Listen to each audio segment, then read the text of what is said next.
শুধুমাত্র সত্যজিৎ রায়বাবুর জন্য এই সিনেমাটাকে আমি রোস্ট করছি না, আদারওয়াইজ এই সিনেমাটাকে ফেলে নোংরা ভাবে বাজে ভাষায় রোস্ট করা উচিত। হ্যালো বন্ধুরা, আমি Sudip and welcome to filmy retake. এখন আমরা কথা বলবো বড়দিনের নয়, গরমের ফেলুদা নিয়ে, যেটার নাম হচ্ছে নয়ন রহস্য। এই গরমে এই সিনেমাটা এসি হলে বসেও আপনার চোখ কান মুখ গরম করে দেবে। গল্প নিয়ে কিছু বলার নেই, প্রত্যেকেই আপনারা পড়েছেন, জানেন। যদি না জানেন তাহলে পরে পড়ে নিয়েন ঘরে বসে, সেটা বরঞ্চ বেশি ইন্টারেস্টিং হবে আপনার জন্য। সিনেমায় আমি কি বলবো, মানে ভালো লাগার জায়গা আমার কাছে আতস কাঁচ নিয়ে খুঁজলে পরেও পাওয়া যাবে না। এত প্যাথেটিক একটা সিনেমা, এত প্যাথেটিক একটা ফেলুদা, এবং এই ধরনের কাজ কি করে সন্দীপ বাবু বানান সেটা ভেবে বিরক্ত লাগে। প্রথমেই আমি যে জিনিসটা নিয়ে কথা বলবো, এই যে ট্রায়ো, ফেলুদা, জটায়ু এবং তোপসে, তিনজনে ইকুয়ালি রিডিকিউলাস, এবং এই রিডিকিউলাসের যদি স্টেজ করতে হয় সেই স্টেজিংয়েও আমি আসছি। ইন্দ্রনীল বাবু যান্ত্রিক। আমি ট্রেলারের সময় বলেছিলাম এখানে কিছু কিছু ডায়লগস আছে যেগুলো হিন্দিতে বলা হয়। এবারে আমি যেমন ফেলুদাকে চিনি, তিনি হচ্ছেন বাঙালি ফেলুদা। তার যখন হিন্দি প্রোনাউন্সিয়েশনটা আসবে তার মধ্যে কিছু বাঙালিয়ানা মিশ্রিত থাকবে, বা সেই হিন্দিটা প্রপার হিন্দি হবে না। এটা শুনতে ভালো লাগবে, এটা যদি না হয় সেটা যান্ত্রিক মনে হবে। এই সিনেমার ক্ষেত্রে উল্টো, যখন হিন্দি ডায়লগসগুলো আসছে সেগুলো ফ্লুয়েন্ট, যখন বাংলা ডায়লগগুলো আসছে সেটা কোথাও গিয়ে হিন্দি মিশ্রিত মনে হচ্ছে, সেগুলো কোথাও গিয়ে ঠিকঠাক ওয়ার্ক করছে না, একদম ফেলুদা হিসেবে মানা যাচ্ছে না। এবং আমি ড্রেস ফ্রেস এসবে তো বাদই দিলাম, মডার্ন দেখাতে গিয়ে সেগুলো নিয়ে যা পরিমাণে ছেলে খেলা হয়েছে সেগুলো মুখে আনার মতো নয়। এবারে আমি যদি অন্য একটা ক্যারেক্টার নিয়ে কথা বলবো, সেটা হচ্ছে জটায়ু, এবং সেখানে অভিনয় করছেন কে? অভিজিৎ গুহ। দেখুন, ইনি একজন খাজা অভিনেতা, মানে তার ভালো সিনেমা কি দেখেছি বলে আমি মনে করতে পারছি না।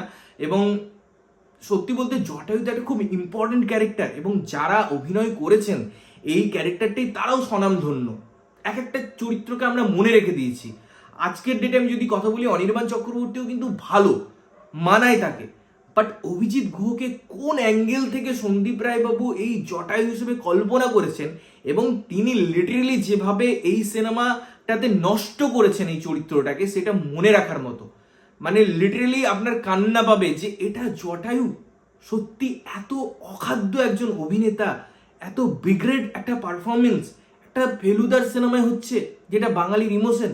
এবং তোপসে, ভাই রে ভাই, মনে হচ্ছে কোন একটা রিলস মেকার এসে পরে ফেলুদা সিনেমায় অভিনয় করছে। কি জঘন্য থার্ড ক্লাস এক্সপ্রেশন।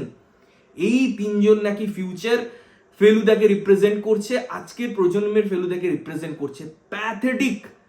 এবারে যদি আমাকে এর বাইরে বেরোতে হয়, যেখান থেকে আমি বেরোতে একদমই পারছি না, বিকজ যাদের উপর বেস করে গল্প সেটাই যদি ওয়ার্ক না করে, ইনভেস্টিগেশন প্রসেস যদি ওয়ার্ক না করে, আর কি থাকে? নয়ন রহস্য স্টেজিং হোক, অন্যান্য ক্যারেক্টারের পারফরমেন্স হোক, সেগুলো নিয়ে ওভারঅল পুরো জিনিসটাকে আর ধামাচাপা দেওয়া সম্ভব হয়নি, আর সাপোর্ট দেওয়া সম্ভব হয়নি। এই সিনেমার স্ক্রিন প্লে প্যাথেটিক। যে জিনিসটা আছে তিনি সেই জিনিসটাই দেখাচ্ছেন, কিন্তু তার পরিচালনার ধরন, তার যে দৃষ্টিকোণ, এবং পুরো জিনিসটা যদি এক সূত্রে আমি গাঁথার চেষ্টা করি, এত বাজেভাবে আসছে। সেগুলো লোকেশনের মধ্যে তারা নিয়ে যাচ্ছে, কিন্তু ক্যামেরা অ্যাঙ্গেল যেহেতু পুয়োর, তার মধ্যে নতুন কিছু নেই, তার মধ্যে অভিনবত্ব কিছু নেই, তার মধ্যে ভালো কোনো অ্যাঙ্গেল নেই। একদম ব্রিগেড মনে হচ্ছিল যে সিনেমা দেখছি আমি একটা, এটাকে কি করে মানুষ কনজিউম করছে এটা একটা বড় ভাবনার বিষয়। এবং ফেলুদা মানে থ্রিল এলিমেন্ট। আমি বলছি না একদম বিরাট হাইফাই লেভেলের একটা মিস্ট্রি দেখাতে হবে বা একটা ড্রামা ক্রিয়েট করতে হবে, যেটা এখনকার দিনের মডার্ন সিনেমায় হয়, আমি সেটা বলছিও না। কিন্তু আপনারা যখন মডার্ন অ্যাপ্রোচ দেখাবেন, তার মধ্যে তো কিছু কিছু বেসিক অভিনবত্ব আনবেন। বেসিক বিন্দু মাত্র লেস পর্যন্ত নেই এই সিনেমাটা। ডায়লগস এর মধ্যে স্ট্রেংথ নেই, সিনেমার পারফরমেন্সের মধ্যে স্ট্রেংথ নেই, মিউজিক তো সেই একই জিনিস এমন এমন জায়গায় আসে, তার মধ্যে কোনো সেরকম শ্রীহরণের জায়গা ক্রিয়েট হয় না।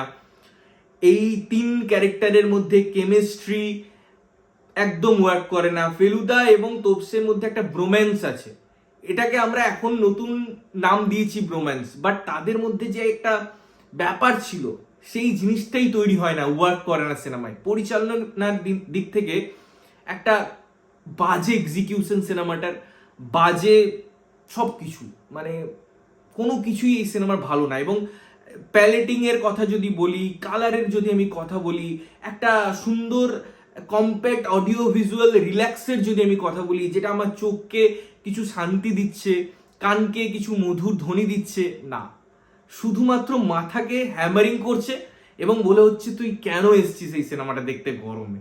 আমি বলছি এটা এখনো যে সত্যজিৎ রায়বাবুর কাহিনী, তাই আমি হাসতে হাসতে রিল্যাক্স ওয়েতে এরকম ম্যানারে কথা বলছি। আদারওয়াইজ এই সিনেমাটা দেখার পর লিটারেলি আমি অন্য জায়গায় হয়তো বসে রিভিউ করতাম। তোমরা যদি সিনেমাটা দেখেছো, কেমন লেগেছে জানিও, এবং না দেখে থাকলে অবশ্যই গিয়ে দেখতে পারো এবং দেখে এসে জানাতে পারো যে কেমন লাগলো। ততক্ষণের জন্য ভালো থাকবে, সুস্থ থাকবে এবং সবসময় ভালো জিনিস দেখবে। চ্যানেল যদি প্রথমবার দেখছো, লাইক কমেন্ট শেয়ার করতে হবে, সাবস্ক্রাইব করতে হবে যাতে প্রত্যেকটা নোটিফিকেশন তোমাদের কাছে পৌঁছায়। ততক্ষণের জন্য টাটা।